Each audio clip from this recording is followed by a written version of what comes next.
makes such a good movie. It hits in all the right places. Like, it's really sad, but it is so fun. Like, I love this book and this movie. Translating a book to a movie is a really difficult thing. Is, you know, you love from the book sometimes doesn't translate, but they did it in such an incredible way. Not every great book can be adapted, but I think that the amount of story with the amount of emotional character exploration made this a pretty obvious book that needed adaptation.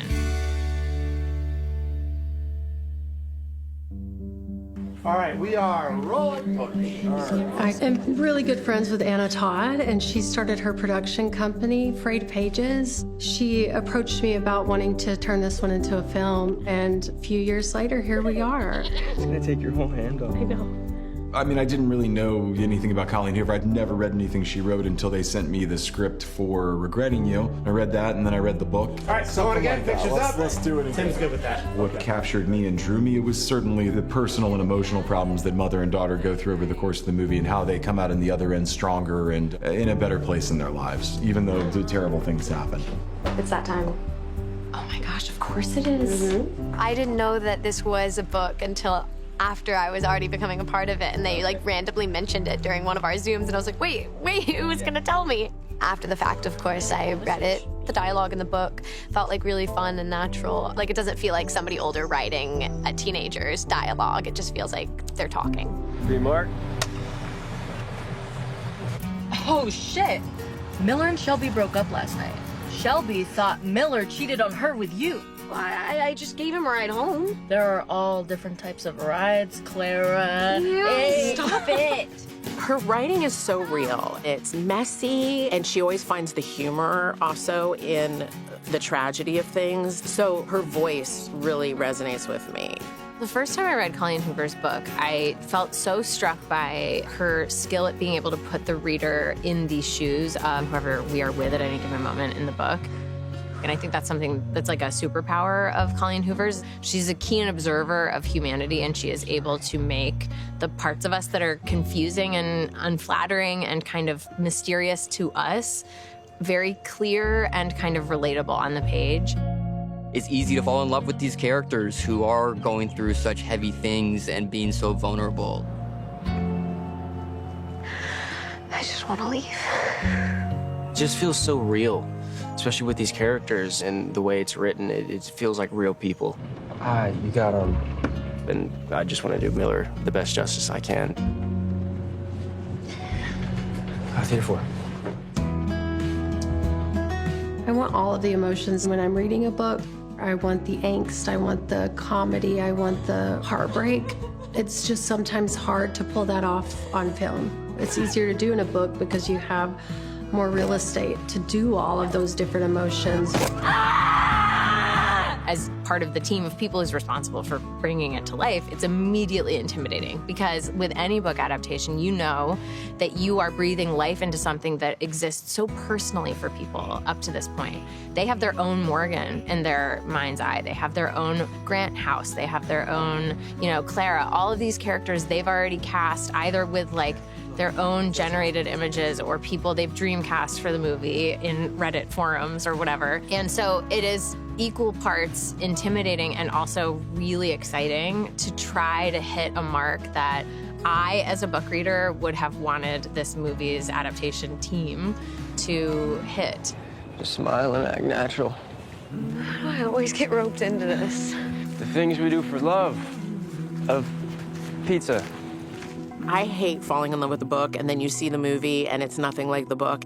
So my feeling is I really hug the book as tightly as possible. We obviously had to trim things because it's a long book, but even if we couldn't tackle in as much depth as it was in the book, we made sure it was peppered in the movie.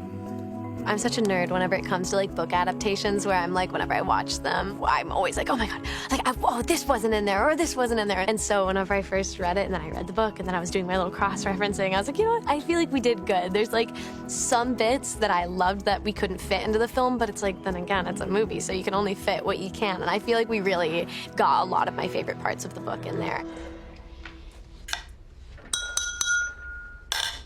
A toast. Because I got accepted into UNCSA's drama program. What? Yay! Cheers to me. This movie is dealing with very heavy themes. There's a lot of very dramatic twists and turns. And so to give the audience permission to laugh is very important, just to kind of release the air for a second. Lexi, I think you should head home right about now. Staying over, remember? We've all got to ride this shit out together. They are in among the worst, most devastating circumstances you can find yourself in life. Imagining going through that, and anytime I've gone through anything hard, levity and humor are the companions to the tragedy and to the misery. Clara Grant! Oh my God. Get in the car, I've been calling you!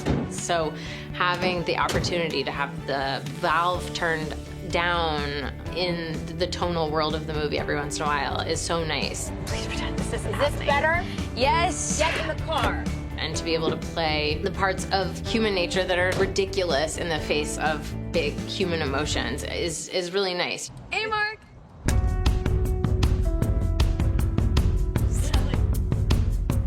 All of us here are doing our best to encapsulate the characters from the book, but also I think that it's great because you can also watch this not having read the book and totally be fine and have this whole story and have it be like a surprise and such a fun experience.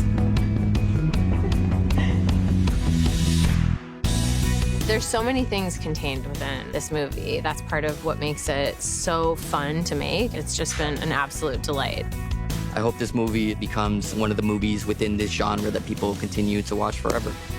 Seeing the book come to life in a way that I hoped it would come to life. I fell in love with the characters all over again while watching the movie. They all did such a good job. Like, I was so captivated by how they took these characters from the page onto screen and became them. I was like, oh, they know what they're doing, they did it well, they respected the source material. I just think that readers are going to be really pleased.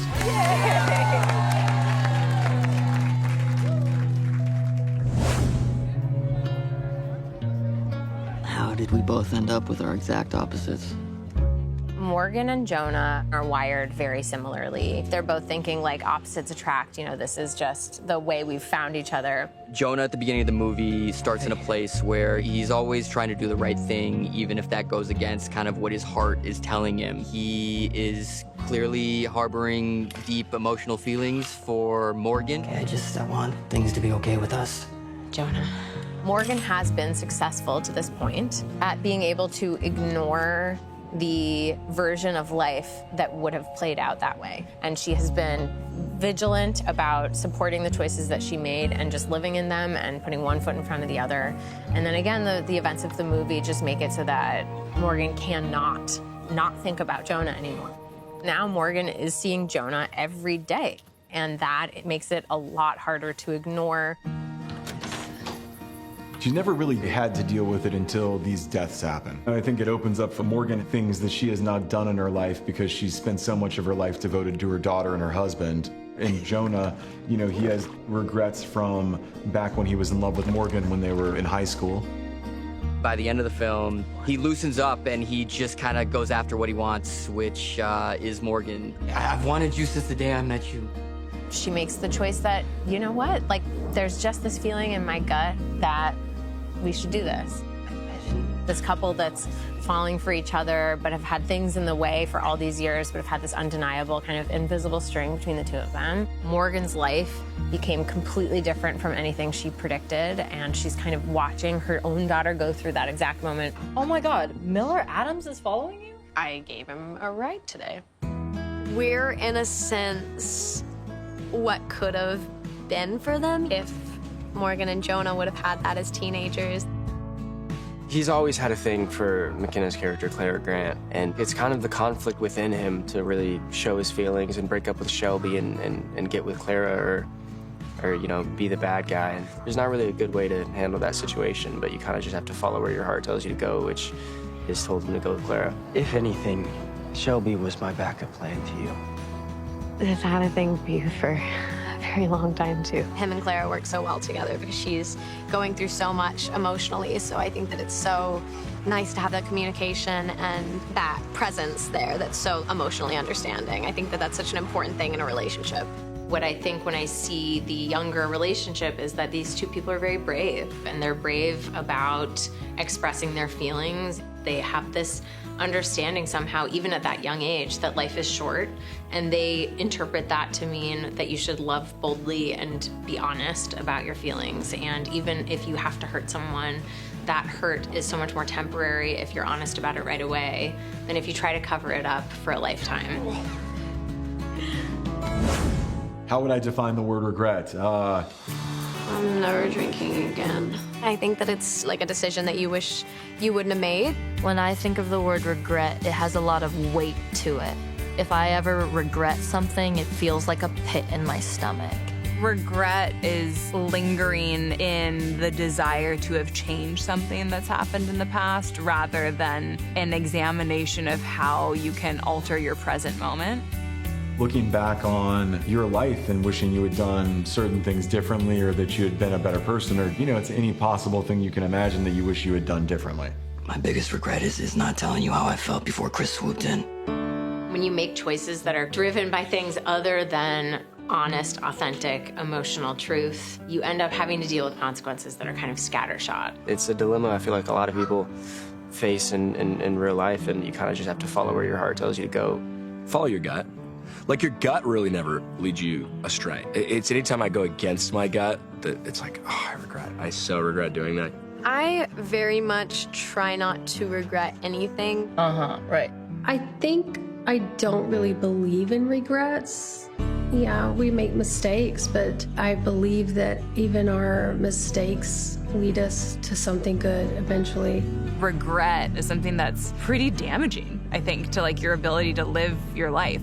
It's okay to wish that you wouldn't have done something, but I think at the end of the day, that is like a sign that you're growing. Sorry. I'm so sorry. We don't all behave rationally and correctly when things, go south. We, in fact, often behave bizarrely and errantly, and we make decisions and say things that we regret and we have to take back later. But you learn from those moments, You can learn from them. You're like, I'm not going to do that again. I think there's a healthy balance to be had there. I feel very lucky that I don't think it's a default of my own. Like, I think that I've got a lot of problems. But, regretting choices is not one of them. I think I'm more of, a future warrior than a past warrior. I'm worried we got it wrong.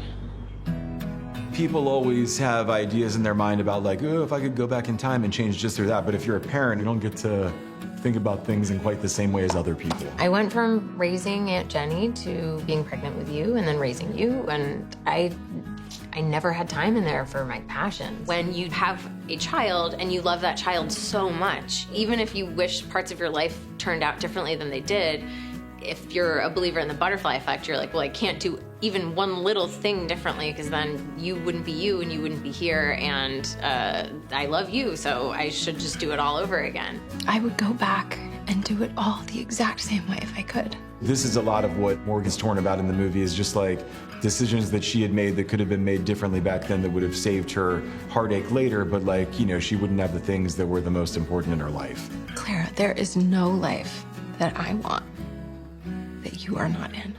So it's like, if you're a parent, your rules of imaginary time travel are always tethered to when your kids were conceived,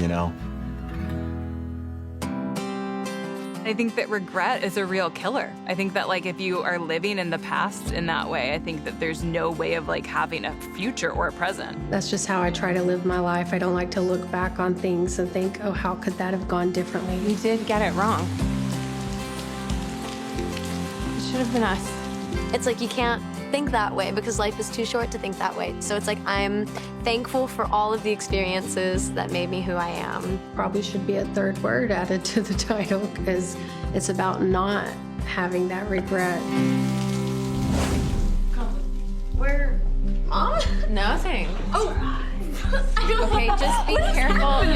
What is a promposal? A promposal is an elevated way to invite somebody to prom. It's more of a production than just asking someone. Ta-da. What is this? Throughout this story, Miller takes a lot of videos and documents his little adventures he has with Clara and makes this short film to help boost his film school application for college and uses it as promposal. I know you said no lame promposals, but I kind of already started this before you said that, so I hope you like it. Clara, I think you should go to prom with me.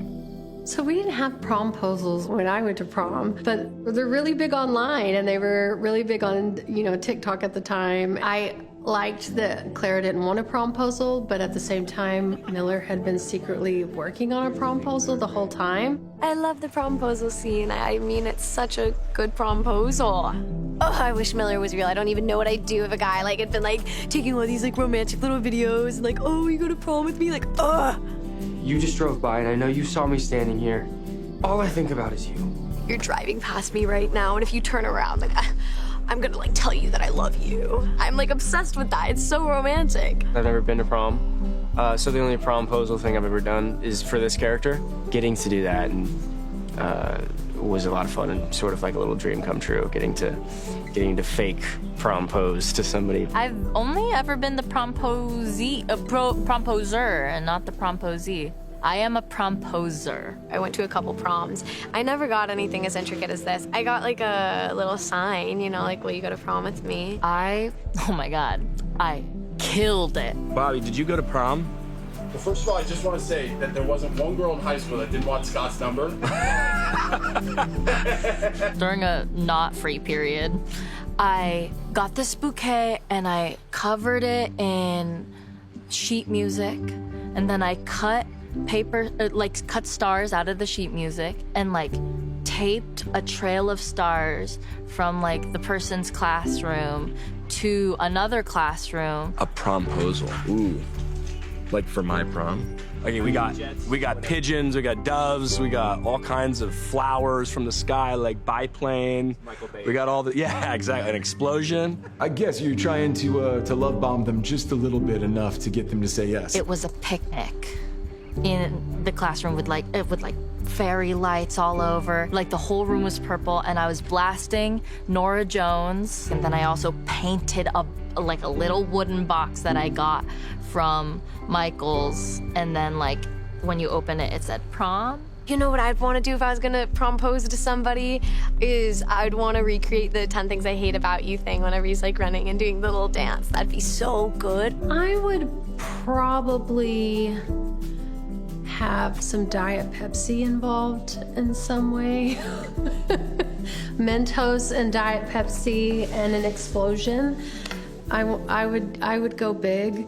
Oh, they totally said yes, because I killed that. Okay, what do you say, Clara Grant? Will you go to prom with me? Of course I will. Yay!